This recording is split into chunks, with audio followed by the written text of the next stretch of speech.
Hi there. So, you want to know more about D&D?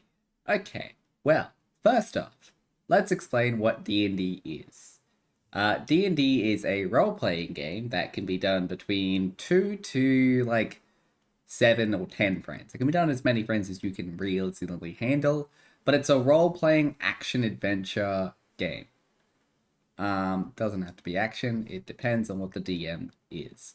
But, yeah, so, Dungeons and Dragons is comprised of two sets of roles, players and DM. Okay? Yeah. So, first off, the DM is the Dungeon Master. He runs the game. Okay? So he runs it. Yes. Oh. Up, up, up. Yeah. Okay. So the DM runs the game. Yes. He is the person that makes all your rules. He does all of that jazz. All of it. Literally all of it is the DM. So the DM will make the rules. He will decide everything about the game. So he's the one who has to learn the rule book. So you can create characters as well in D&D. But we'll focus on what the DM does for starters, because he's very important.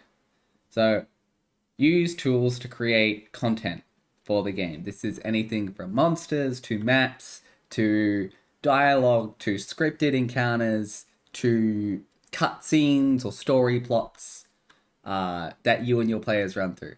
So if I was the DM, for example, you would play the game like this. You enter a tavern. On your left, you see a group of rough party adventurers relaxing over a cold brew after a hard fought battle. On the right, you see a group of dwarven merchants uh, that obviously you would have this planned out a bit more so you wouldn't be spitballing as much as I would because I'm bad. And then behind the counter, there is a grizzled by the looks of it, ex adventurer bartender with a scar over his left eye and a massive book underneath the transparent glass bar stove.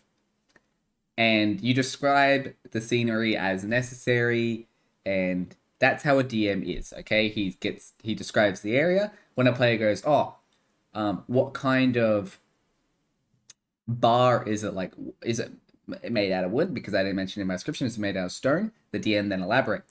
It is a old timey stone cottage tavern, or you could be like, it's a wood paling tavern with support beams, and it's a two-story. Like, you can go into as much or as little detail as you want, depending on what you feel as the DM is necessary. You can use that to a bit of stuff on your as a player as well, but you're more restricted as a player. So there's a lot to DMing. We'll now go over player character player creation. So yeah. So making a character. Uh so this is D&D Beyond. You can find this online. It's a free resource. There is also other amazing apps. I personally use 5e companion apps if you want it on your phone. There's also apps for like making dungeons, character sheets. There's a lot of apps. It's all free. Dungeons and Dragons. If you have the rulebooks, you can source the PDFs or anything. There's two things that are going to be required. You'll have to read the rulebook, at least, or be loosely familiar with the base D&D rulebook and player's handbook. You can find these resources on D&D Beyond, or you can search them. But you'll need to be familiar with both of these things. So, let's create a character. Where do we go on D&D Beyond to create a character? Let's see. Tools. Maybe it's in here. Character Builder. That's actually really easy to navigate. Look, there's a new player's guide. Everything. So, there's three different things. I'm going to go with standard, because this is going to be the best way to explain it. So, character's name. What are we going to name our character? Every good character starts with a name. I'm going to name it Garrett. Any profiles? So there's a ton of different races in D&D. Tieflings, dragonoids, lizard folk, lots of races. So we're just going to pick something random. We'll pick this guy. He looks nice. Apply. So there's also name generators in D&D. Homebrew content, we don't really care. Hidden Morty content. We're going to turn off all these things because they're just going to make the game more unnecessarily thing for you. We're going to go XP. So there's 2 different XP systems in D&D. We can pretty much ignore this stuff. So all of this, we can ignore it for now because it's extra stuff that we don't need to worry about. Dice rolling. So this enables it so that the character has digital dice. So you don't need to download a dice rolling app. You can also just use dice IRL if you're doing an IRL game. Optional class features. So depending on what rulebook you're working out of, because you don't need an online variant, you can run this all in pen and paper. There's optional class features which you and your DM may or may not allow, depending on everything. XP type. So XP in D&D can be categorized into 2 things. Milestones, which is when your DM feels that you guys have progressed into a certain campaign point, you will get a level up. There is 20 levels in D&D. And that is how that works. Every couple of levels, like every 3rd level, most classes get their advancements into subclasses. Or you can run off XP, which is every combat encounter. Based off the things you kill, it gives XP. Different campaigns do different things. For this sake, we're going to use XP because it's helpful.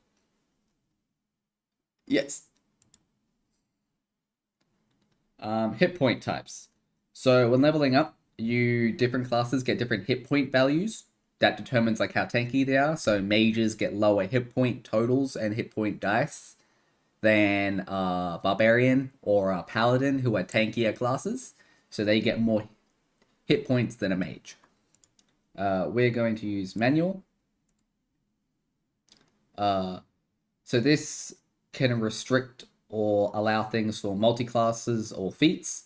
So these are prerequisites like, let's say, for example, you want to take acrobatics as a feat, which allows you like gain advantage or whatever on acrobatics checks, which we'll go into in a sec.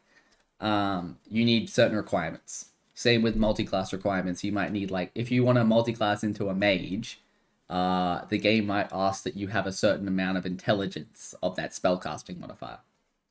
So yeah. We'll ignore that for now. We'll come back to that. Encumbrance is based off of how much stuff you're carrying. It weighs you down. Some DMs don't use it, some do. It means you have to account for weight of things that you carry. We're going to go with no encumbrance because it's a lot of math. Coins also weigh things. Ability score, modifiers, display. We're going to go with modifiers.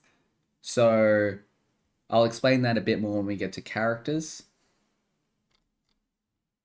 So next. So this is races. So these are all the races you get. There's a lot of races. This is not all of them. There is more than this. There's a lot more than this, depending on what you find through. There is a lot more. So Aarakocra is a bird race. Dragonborn's a dragon, like half dragon, half thingo race. It can be a mixture. Dwarves are dwarves. So each race, for example, dwarf, has sub-variants. So they have different racial benefits depending on what you pick. So dwarves get dark vision. These are like dwarven traits. There's also a bit of lore. So as it says, racial traits. So depending on what race you pick, you get proficiencies and training. So in this case, you gain advantages on saving throws against poison and resistance. You also gain proficiencies with battle axe, hand axes, light hammers. So if you don't have proficiency with a weapon, you're badder at using it, so you don't get as much bonuses to it. Same with tool proficiencies. Other things, maximum hit points increase. That's pretty helpful if you want to make a tanky character, because it's just an extra 1 and 1 by every level. So that could be handy. For this case, we're going to go with human, because they're basic. So humans gain an increased ability score by 1, so you can increase... each increase. What? That's insane if that's how I think that works. That's absurd. So also languages. There's a ton of languages in D&D. You can learn them and speak them. So we're going to choose human because he's basic. So ability score increase. Yep. And we get to pick one language. So these are all the different languages that each races speak. So Abyssal is spoken by demons, Celestial by Celestials, Draconic by dragons, Deep Speech by creatures of the deep, Dwarvish by dwarves. That's pretty self-explanatory. Some of these aren't as self-explanatory, like Sylvian, I'm pretty sure, is spoken by Fae. We're going to go with Minotaur, because why the hell not? It doesn't really matter. Class. So there's more classes again than this. This is just showing you the basic ones. So there's Barbarian, Bard, Cleric. So Barbarian focuses around a rage mechanic. He's a melee class. Bard is like a supportive, hey cool, I use magic and spells and songs. He's really cool. The classes are based off of how you want to play combat and theme your class. The classes is probably one of the most important choices you have to play as a character. Cleric is like a cleric, he goes around, he can heal people, or he can be like a storm cleric. Druid is one with nature. Fighter is basic fighter man. Monk is a monk. These guys are genuinely like fist fighters, but depending on how you play them, they could be like a healer as well. Paladin is a holy paladin, depending on what order you pick. Ranger, rogue. Rogue stealthy. Range is like a range thing. You don't have to use range on ranger. It's more like, hey, cool, I'm a cool, like, foresty man. They've got a ton of forest effects with specialized terrain. Sorcerer is one of our wizards. So sorcerer, warlock, and wizard. The difference is how they get their powers. Sorcerers get them from bloodlines. So you get to pick cool bloodline feats and ability score improvements. So sorcerer origin describes the source of your innate power. So this is like, hey, cool, I'm really talented in magic. I have innate power. And then there's a whole bunch of other stuff involved into it. Warlocks get it from a patron. So like they can serve a deity. Not like clerics. The clerics also get it. But warlocks usually enter into some sort of bond or contract. Like with... They're more stereotyped as evil, but not necessarily evil. Depends on, again, how you play them. And wizards study magic. So that's how they get their magic. For this case, we're going to go with...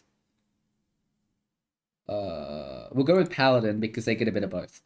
So Paladins get a fighting style, which allows you to, like, well, pick your fighting style. They also get, like, lay on hands and stuff, which is a small reservoir of healing. If you're starting out the game, I suggest a fighter. You don't have to worry about magic at all. You just have to worry about combat. They're a bit boring at the start, but they get a lot of good stuff. They're a solid class. Really good for beginners. I'm going to go a Paladin for this example. So, hit points. At first level, a Paladin gets 1d10. So, you can either roll those. So, this is rolled HP or not. You would usually roll it in either another app or whatever you want. So why are we getting more HP? Why are we getting bonus extra HP?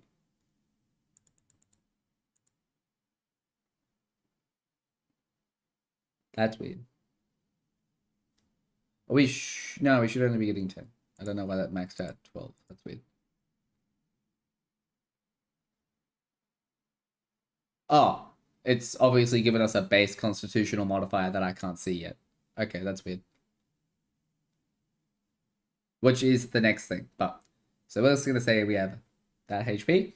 Proficiencies. This is what you're skilled with. So a paladin is skilled at using armor, shields, simple weapons, and martial weapons. So a club's a simple weapon. A battle axe is a martial weapon because it's a bit harder. It requires martial proficiencies. That's pretty much how that works. Tools, none. A paladin can't use any. Saving throws. So since you're a paladin, you're charismatic and you're wise, you get bonuses on those. You also get to choose from 2 skills, which are things that your paladin is good at. So athletics, insight, intimidation, medicine, persuasion, religion. So you're knowledgeable about these things. You're knowledgeable, or you know how to intimidate people. You might know how to insight check things. You might be very insightful, depending on how you role play. It depends. These things play into how you want to play your character. We're going to pick religion and maybe medicine. So based off those things, we're a religious medical healer man. You also get divine sense, lay on hands, and there's a ton of stuff available at higher levels. So we're going to go next. And now we get to pick abilities.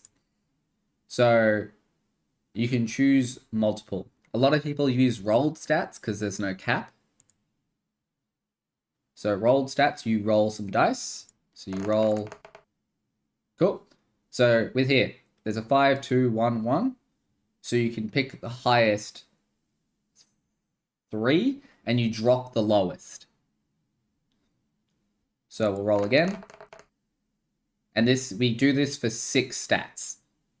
Okay? So we rolled a 5. I don't know where the hell some of them went, but we rolled a 5, 4, 3, and a 1. So we drop the lowest and add up the rest. So in this case, we have 12. We'll roll again.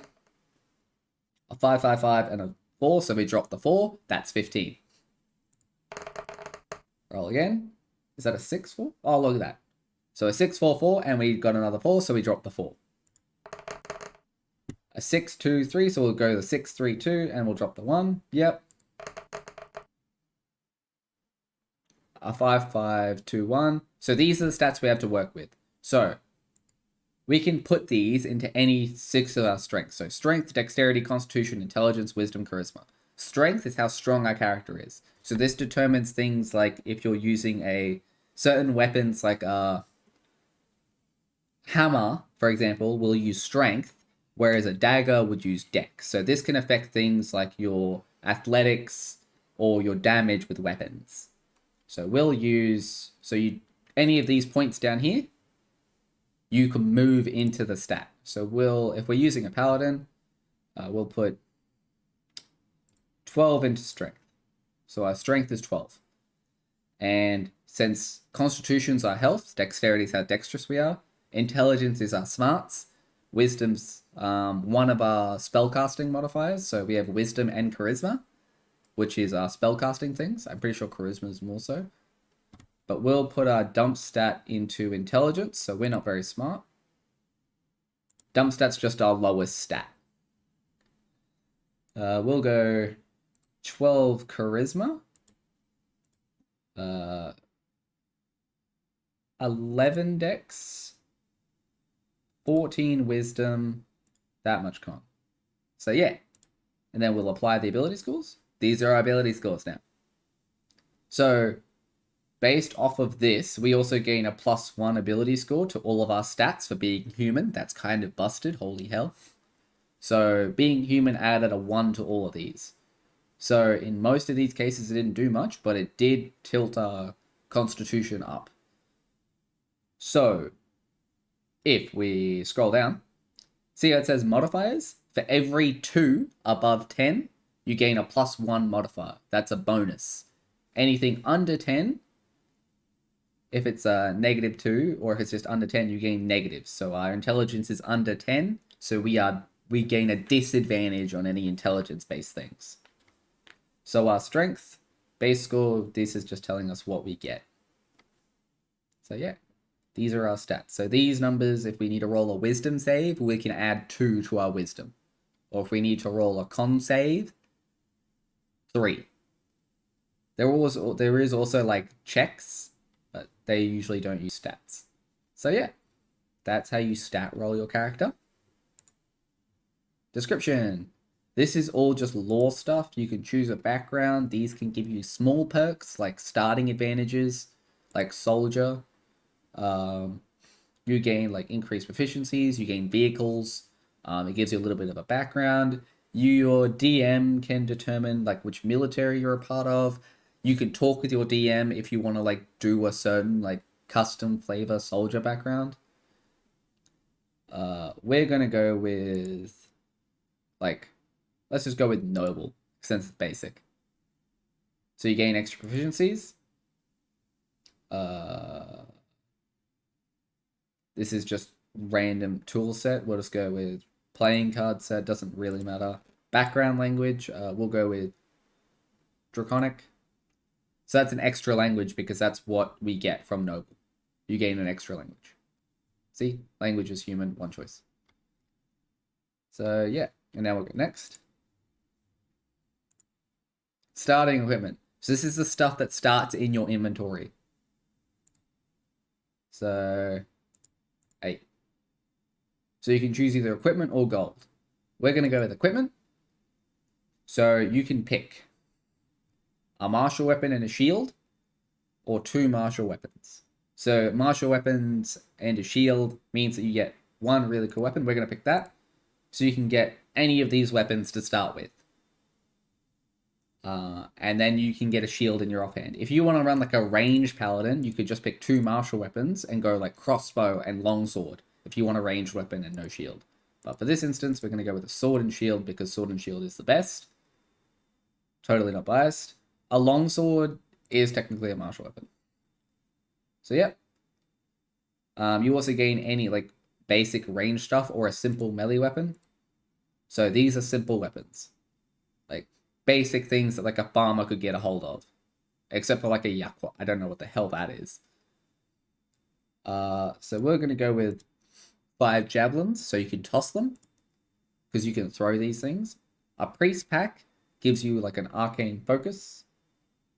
So you gain a backpack, a blanket, 10 candles, tinderbox, alms, which is like little prayer alms, 2 blocks of incense, a censer, vestment, 2 days of rations, and a water skin. Or you can go with an explorer bed pack, which gives you these items.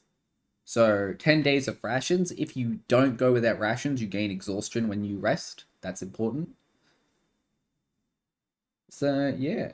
You also get to choose chainmail and a holy symbol. So what is your holy symbol? You need this to cast spells. So you can pick.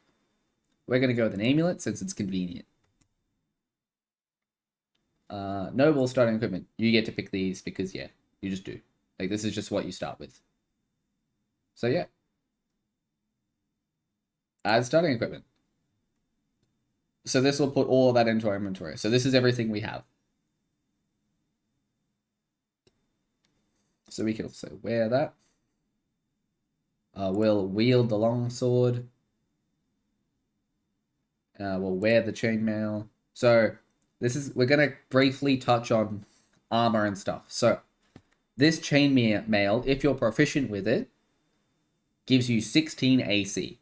If an enemy rolls to hit you, they need to roll a d20, and they need to roll either 16 or above with their modifiers.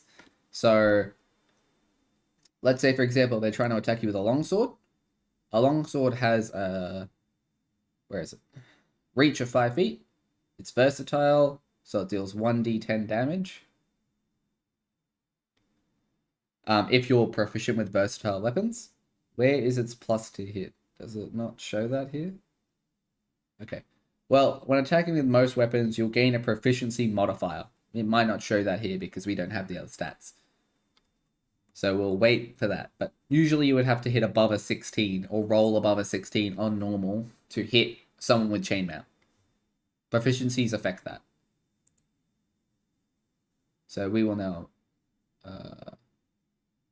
view character sheet.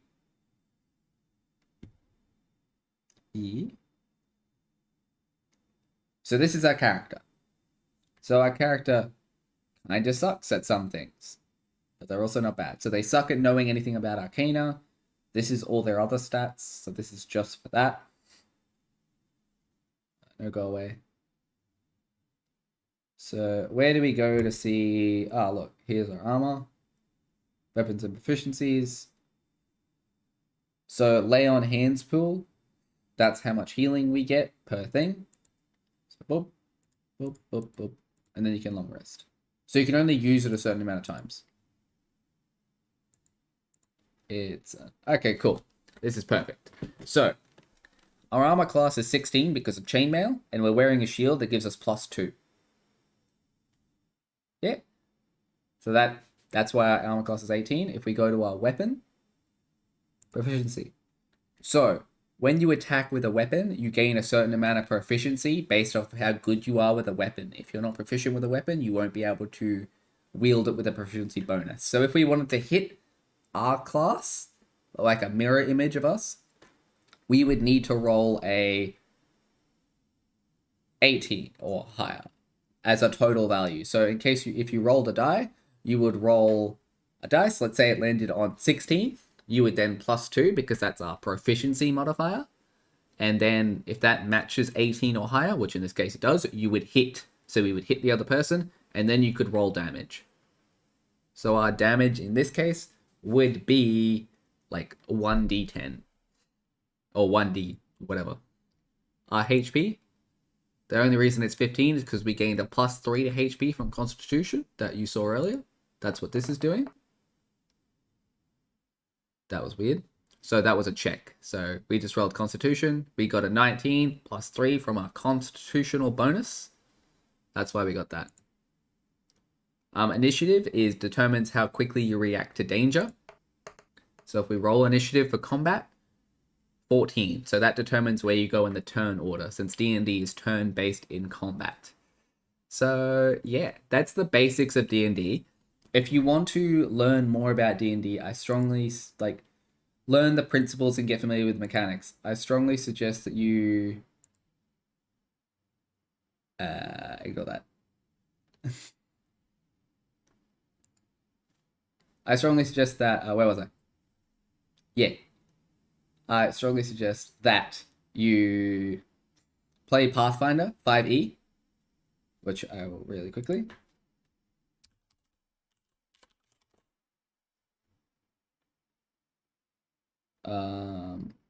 No, we'll play the Righteous, yeah. So it's a lovely little PC game that its concepts and rules. I've got some videos up on my channel that make it a lot similar. So we'll quickly Pathfinder Wrath of the Righteous. There you go. So this is the Steam entry for the game. I strongly suggest picking this up if you can. It's an amazing game. So this is Pathfinder. It's awesome. It's a bit different to D&D, but if you want to get used to like how the basic like stats and stuff of D&D work, try something like this. There's a lot of D&D clones out there, or like D&D things that are similar to it. This will teach you and get you familiar with the basics of how stats and stuff work. Yeah, so let me know if you guys want any more of this stuff, and I'll float it your way. Hopefully this explained a bit. If you want to get more familiar with how I approach D&D-S style combat and stuff, check out the Pathfinder Wrath of the Righteous streams or VODs on my channel. Or I might do a couple more videos answering any questions. Yeah, so thanks. Bye.